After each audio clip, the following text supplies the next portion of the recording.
मैं जनाब DPO और DSP और SHO और जनाब AC साहब से दरख्वास्त करता हूं कि हम मलूकड़ा गांव के आगे यहाँ एक मार्केट के पास खड़े हुए हैं।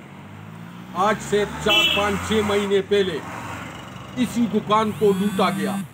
इससे सामान भी लेके गए और नगद पैसे भी लेके चले गए। हमने रिपोर्ट भी करवाई और फिंगरप्रिंट वाले भी आए।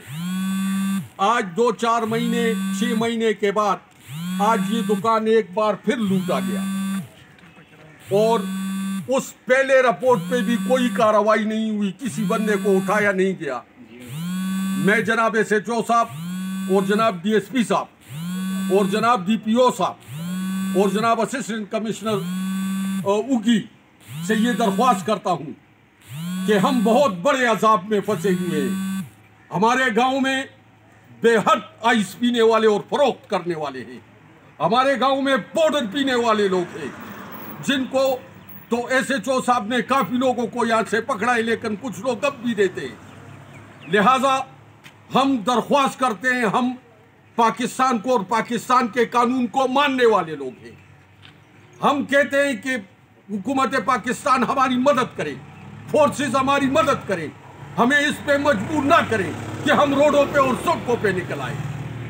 इसलिए मैं बजरिया इस कॉन्फ्रेंस के और इस अपने गांव के बुजुर्गों के सामने ये एक बात वाजिया करना चाहता हूं कि हमें इससे छुटकारा मिलना चाहिए। अगर ऐसा ना हुआ तो हम मजबूर हो जाएंगे, हम रोड भी ब्लॉक करेंगे, हम चौक भी ब्लॉक करेंगे। हमें एक चोर से हम महफूज नहीं है तो इस मुल्क का क्या होगा।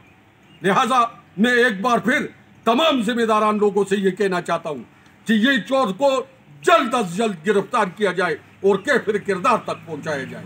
दूसरी बात, जितने मंशियात फरोशे पीने वाले हैं या बेचने वाले हैं उन सबको पकड़ के पाबंद सलासल किया जाए। और उनके वालिदैन से भी कहना चाहता हूँ कि अपने बच्चों को ठीक कर दो। अगर तुम ठीक नहीं कर सकते तो अल्लाह के करम से इंशाल्लाह फिर मैं ठीक करूंगा। बहुत मेहरबानी, वस्सलाम।